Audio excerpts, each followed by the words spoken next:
কাশ্মীর হামলায় প্রতিবাদের ঝড় উঠেছে দেশ জুড়ে।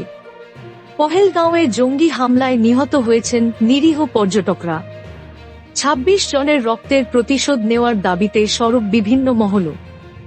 আমজনতার সঙ্গে সন্ত্রাসবাদের বিরুদ্ধে ক্ষোভ উগরে দিয়েছেন বলিউড তারকারাও। এর মাঝেই এবার বড় সিদ্ধান্ত নিলেন জনপ্রিয় গায়ক অরিজিৎ সিং। কাশ্মীরের হামলার বিরুদ্ধে নিজের মতো করে সরব হতে দেখা গিয়েছে তারকাদের। এদের মধ্যেই রয়েছেন অরিজিৎ। নিজের ক্ষতি হবে জেনেও বড় পদক্ষেপ নিয়েছেন তিনি। আসলে আগামী ২৭শে এপ্রিল চেন্নাইয়ে কনসার্ট হওয়ার কথা ছিল অরিজিতের, কিন্তু কাশ্মীরে হামলার ঘটনায় বাতিল হল সেই কনসার্ট।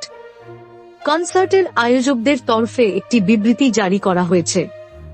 সেখানে কনসার্ট বাতিলের কথা জানিয়ে বলা হয়েছে, এই সিদ্ধান্ত শুধু আয়োজকদের একার নয়, মিলিতভাবে অর্থাৎ অরিজিতের থেকে মত নিয়েই এই সিদ্ধান্ত নেওয়া হয়েছে।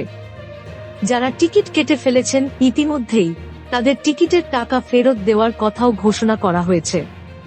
আয়োজকদের তরফে আরও জানানো হয়েছে, দেশে সম্প্রতি যা ঘটেছে এই পরিস্থিতিতে কোনো অনুষ্ঠানই কাম্য নয়। অরিজিৎ নিজে এ বিষয়ে কোনো মন্তব্য না করলেও তার ব্যক্তিগত এক্স হ্যান্ডেলে লেখা হয়েছে, পহেলগাঁও এর খবরে অসুস্থ বোধ করছি। ওই পরিবারগুলো, ঈশ্বর জানেন তারা কিভাবে এই পরিস্থিতি কাটিয়ে উঠবে।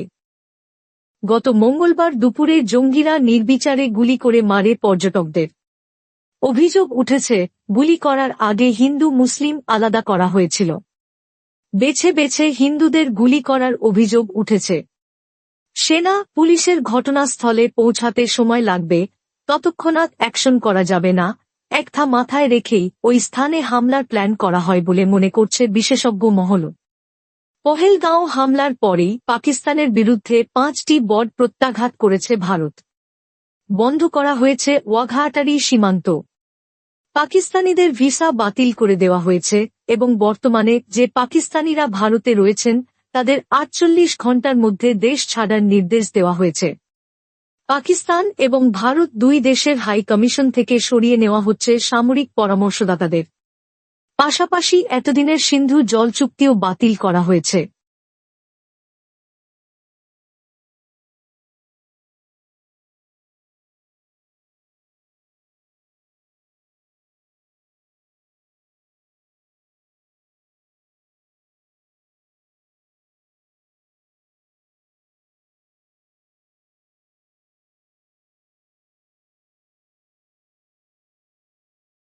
Thank you so much for watching our videos.